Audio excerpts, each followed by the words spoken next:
Hello everyone. तो कैसे हैं आप सब? आई होप आप सब बढ़िया होंगे। तो देखिए, आज हम डिस्कस करेंगे पॉलिटी के क्वेश्चन। और ये जो क्वेश्चन है ये प्रीवियस ईयर क्वेश्चन पेपर हैं हमारे पास हमीरपुर बोर्ड के। तो चलिए स्टार्ट करते हैं। और देखिए, अगर आपको हमारी वीडियोज़ अच्छी लगती है तो वीडियो को लाइक शेयर, और अगर आपको कोई फीडबैक देनी है तो कमेंट सेक्शन में ज़रूर दें। तो चलिए स्टार्ट करते हैं। 90 क्वेश्चन है हमारे पास। भारतीय संविधान में कौन सा मौलिक अधिकार ये दर्शाता है कि सभी नागरिक देश के कानून के द्वारा समान रूप में सुरक्षित होंगे? तो कौन सा अधिकार है ये? ऑप्शन दिए गए हैं समानता का अधिकार, स्वतंत्रता का अधिकार, शोषण के विरुद्ध अधिकार, या फिर धार्मिक स्वतंत्रता का अधिकार। ऑप्शन जो है तो इसका ऑप्शन ए यहाँ पर सही हो जाएगा, समानता का अधिकार। देखिए, समानता का अधिकार अनुच्छेद 14 से 18, 14 से 18 तक दिया गया है। और इसका अर्थ है कि सभी नागरिकों को कानून के समक्ष समान माना जाएगा। जैसे 14 क्या बताता है कि धर्म, मूल वंश, जाति, लिंग या जन्म के आधार पर किसी के साथ भी भेदभाव ना हो। उसी तरह से 15 आर्टिकल जो 15 है उसमें भी ऐसा ही बताया गया है, अवसर की समानता उसमें बताई गई है। फिर 16 है, 17 में अस्पृश्यता का निषेध है, 18 में उपाधियों का अंत है। इस तरह से जो है तो समानताएं यहाँ पर बताई गई हैं किसमें, तो 14 से 18 तक जो आर्टिकल हैं हमारे। तो बढ़ते हैं हम। और फिर उसी तरह से जो है तो 19 से 22 तक क्या दिया गया है? स्वतंत्रता का अधिकार दिया गया है। फिर 23 से 24 तक शोषण के विरुद्ध अधिकार को बताया गया है। उसी तरह से धार्मिक स्वतंत्रता का अधिकार भी इसमें बताया गया है 25 से 28 तक। तो ये बात आपको नोट रखनी है। चलिए बढ़ते हैं नेक्स्ट क्वेश्चन की तरफ। भारतीय संविधान के किस भाग में न्यायपालिका से कार्यपालिका का पृथक्करण बताया गया है? न्यायपालिका से कार्यपालिका का पृथक्करण। ऑप्शन देखिए दिए गए हैं, प्रस्तावना, मौलिक अधिकार, राज्य के नीति निर्देशक सिद्धांत, या फिर 7वीं अनुसूची।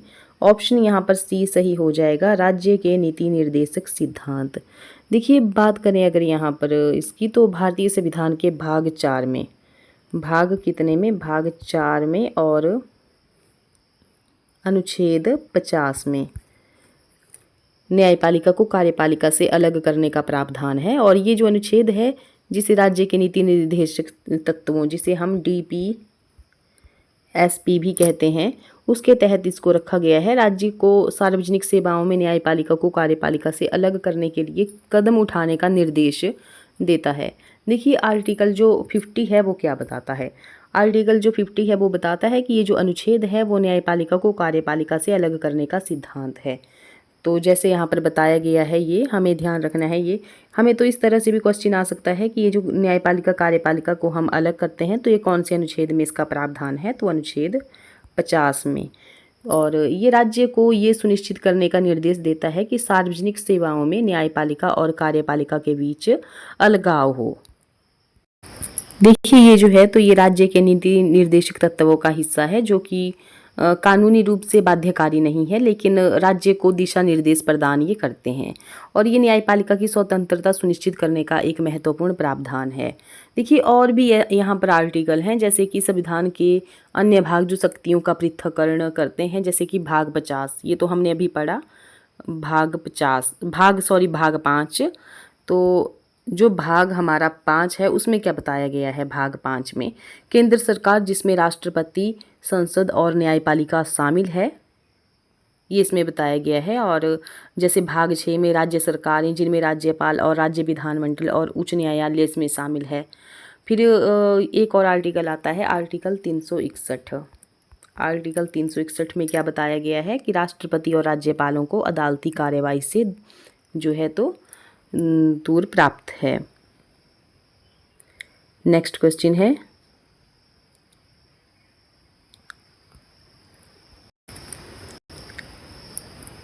राष्ट्रपति और राज्यपालों को क्या है? अदालती कार्यवाही से क्या है? छूट प्राप्त है।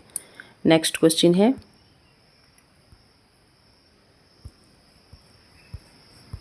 निम्नलिखित में से कौन सा कथन सही नहीं है? तो कौन सा कथन है जो सही नहीं है? तो ऑप्शन देखिए दिए गए हैं यहाँ पर, और इसका जो यहाँ पर राइट आंसर आएगा वो आएगा ऑप्शन नंबर डी। जब उपराष्ट्रपति राष्ट्रपति के रूप में कार्य करता है तो राष्ट्रपति के कर्तव्य प्रधानमंत्री की सलाह से राष्ट्रपति द्वारा नामित व्यक्ति द्वारा निष्पादित किए जाते हैं। ये जो कथन है ये सही नहीं है, ये गलत कथन है और जो गलत है वही सही है। अच्छा, हम उपराष्ट्रपति से संबंधित जो हमारे इम्पोर्टेंट तथ्य है वो हम पढ़ेंगे। जैसे उपराष्ट्रपति, इसका जो है तो उल्लेख कौन से आर्टिकल में किया गया है? देखिए आर्टिकल 64 में क्या बताया गया है कि उपराष्ट्रपति राज्यसभा का पदेन सभापति होगा। इस तरह का क्वेश्चन जो है तो पेपर में बन सकता है कि आर्टिकल 64 में क्या बताया गया है। तो उपराष्ट्रपति जो है तो राज्यसभा का पदेन सभापति होगा। अच्छा, सबसे पहले उपराष्ट्रपति कौन थे? सबसे पहले उपराष्ट्रपति कौन थे? तो सर्वपल्ली कृष्णन जो थे तो सबसे पहले उपराष्ट्रपति थे। अच्छा, वर्तमान में जो है तो उपराष्ट्रपति कौन है? वर्तमान के उपराष्ट्रपति आप कमेंट करके जरूर बताइए कि जो वर्तमान के राष्ट्रपति हैं वो कौन हैं। अच्छा, उपराष्ट्रपति का कार्यकाल कितना होता है? तो उपराष्ट्रपति का जो कार्यकाल है वो होता है 5 वर्ष। कितना होता है उपराष्ट्रपति का कार्यकाल? तो 5 वर्ष जो है तो होता है। और अनुच्छेद जो 68 है, 68 जो अनुच्छेद है वो क्या बताता है? ये बताता है कि यदि उपराष्ट्रपति का पद रिक्त हो जाता है तो पद रिक्त होने की तिथि से 6 महीने के भीतर चुनाव कराया जाना चाहिए। तो किसके बारे में बताया गया है? उपराष्ट्रपति के बारे में कि यदि उपराष्ट्रपति का पद रिक्त हो जाता है तो पद रिक्त होने की तिथि से 6 महीने के भीतर जो है तो चुनाव कराया जाना चाहिए। ये बात कहाँ बताई गई है? आर्टिकल 68 में। और आर्टिकल 67 में क्या बताया गया है?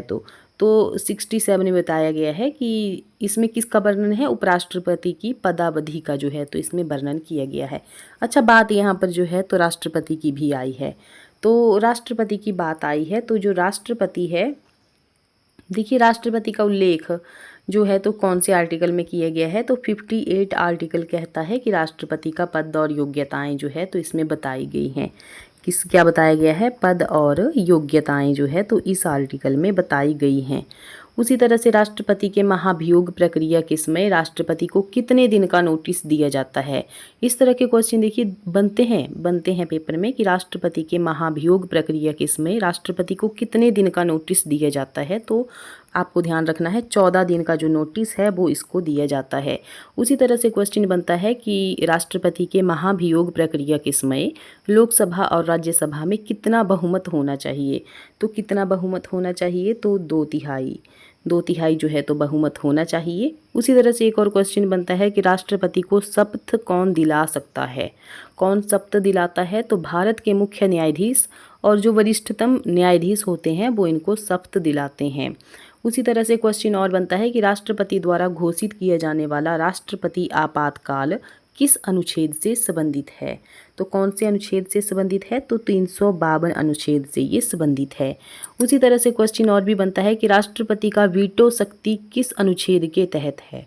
वीटो शक्ति का आपको ध्यान रखना है। वीटो शक्ति जो है तो कौन से अनुच्छेद में है? तो 111 अनुच्छेद में है। ये संसद द्वारा पारित विधेयक पर राष्ट्रपति की वीटो शक्ति से ये संबंधित है।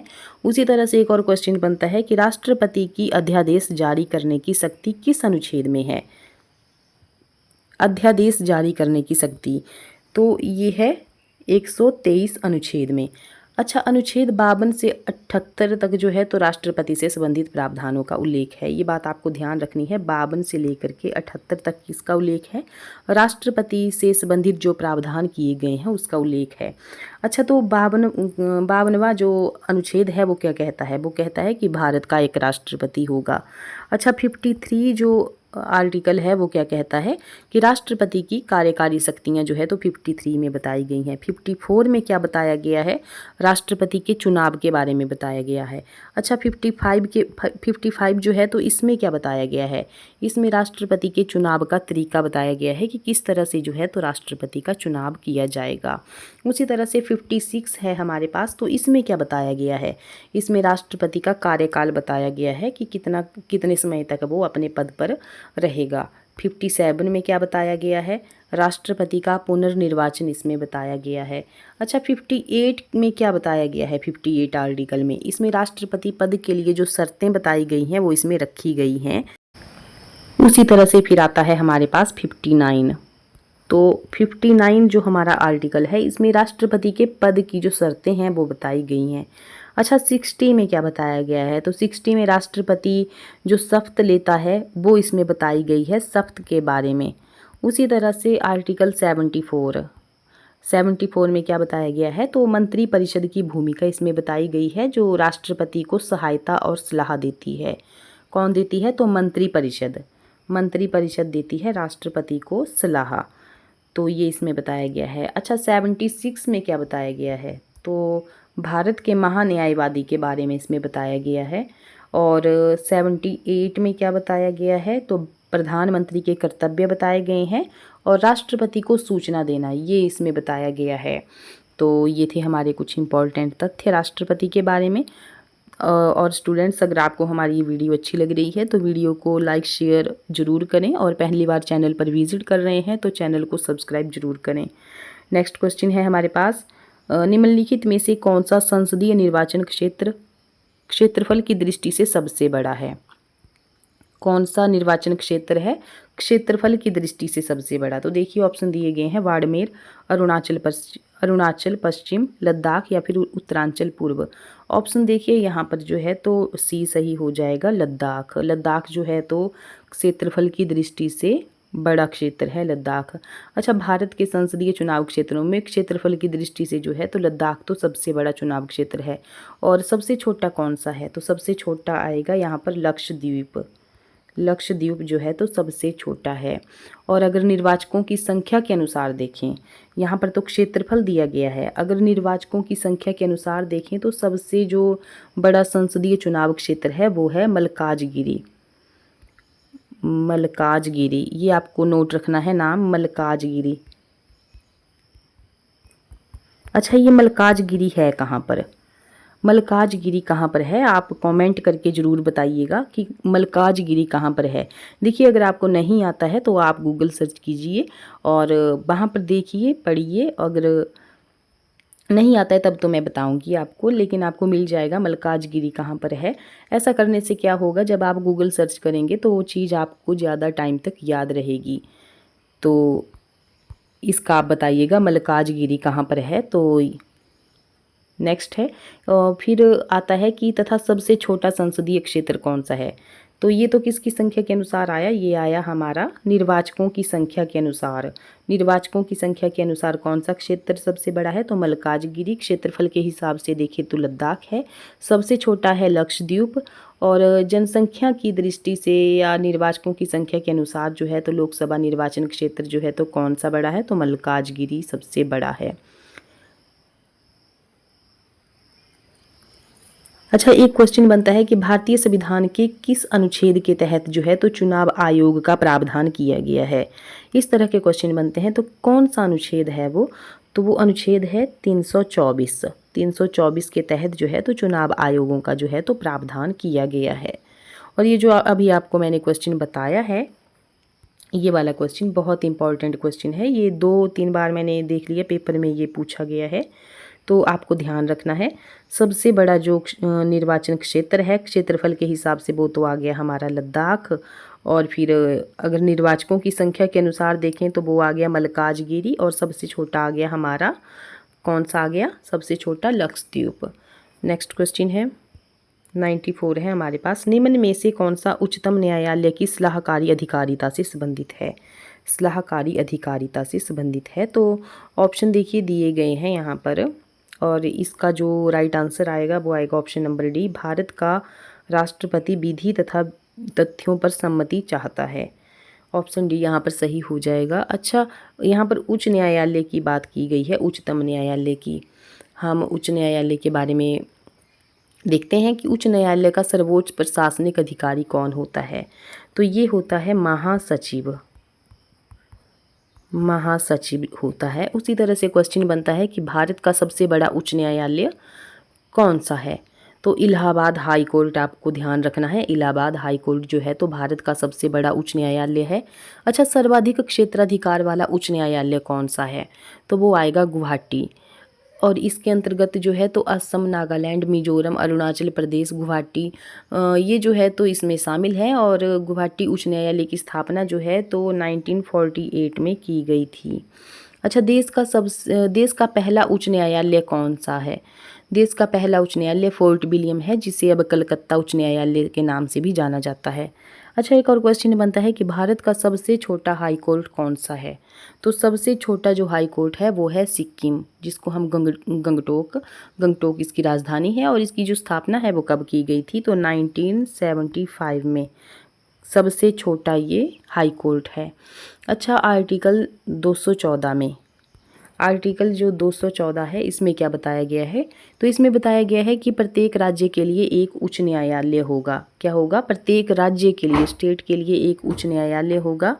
और 215 में क्या बताया गया है?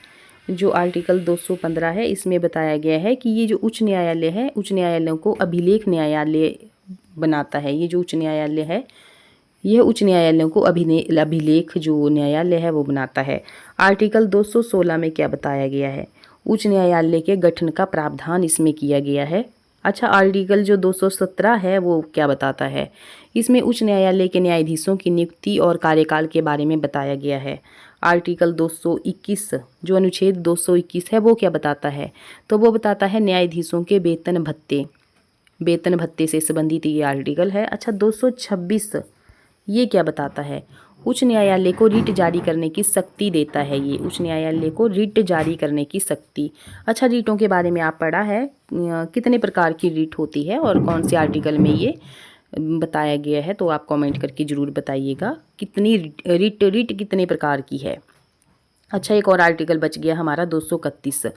तो इसमें क्या बताया गया है कि 2 या अधिक राज्यों के लिए एक ही उच्च न्यायालय की स्थापना जो है तो हो सकती है। 2 या अधिक राज्यों के लिए एक ही उच्च न्यायालय की स्थापना जो है तो हो सकती है। उसी तरह से क्वेश्चन बनता है हमारा सर्वोच्च न्यायालय का। पहले हमने उच्च न्यायालय के बारे में देखा, अब हम सर्वोच्च न्यायालय, उच्चतम न्यायालय। तो आर्टिकल 124 जो है तो इसमें बताता है कि भारत का एक उच्चतम न्यायालय होगा, सर्वोच्च न्यायालय होगा। अच्छा, 26 जनवरी 1950 को संविधान के लागू होने के साथ ही उच्च न्यायालय जो है तो अस्तित्व में आया था। कब? तो 26 जनवरी 1950, ये डेट आपको याद रखनी है। और एक और क्वेश्चन बनता है कि 1774 में 1774 में कलकत्ता में स्थापित सुप्रीम कोर्ट के पहले मुख्य न्यायाधीश कौन थे? तो पहले मुख्य न्यायाधीश कौन थे? तो सर एलिजा इम्पे थे। ये आपको ध्यान रखना है। और इसके अतिरिक्त जो थे तो इस न्यायालय में 3 और अन्य न्यायाधीश थे। एक तो थे स्टीफन सीजर ले मैस्ट्रे, दूसरे थे जॉन हाइड और तीसरे थे रॉबर्ट चैम्बर्स। अच्छा, वर्तमान में मुख्य न्यायाधीश कौन है? वर्तमान में मुख्य न्यायाधीश कौन है? तो माननीय श्री न्यायमूर्ति भूषण रामकृष्ण गवई जी हैं। गवई आपको ध्यान रखना है, ये वर्तमान में है। नेक्स्ट क्वेश्चन है, पंचायती राज व्यवस्था में स्थानीय स्वशासन की क्या व्यवस्था है? स्थानीय स्वशासन की क्या व्यवस्था है? तो ऑप्शन देखिए दिए गए हैं यहाँ पर, और इसका सही आंसर आएगा ऑप्शन नंबर सी। गांव, ब्लॉक, जिला स्तर पर त्रिस्तरीय व्यवस्था है। ये देखिए, गांव, ब्लॉक और जिला स्तर पर 3 स्तरीय व्यवस्था है। पंचायती राज व्यवस्था में स्थानीय स्वशासन का मतलब है ग्रामीण क्षेत्रों में लोगों द्वारा अपने स्थानीय मामलों का प्रबंध करना। ये एक त्रिस्तरीय जो है तो प्रणाली है। कैसी प्रणाली है? त्रिस्तरीय प्रणाली है, ठीक है। और जिसमें जो है तो ग्राम पंचायत है, पंचायत समिति है, जिला परिषद है, ये इसमें बताया गया है।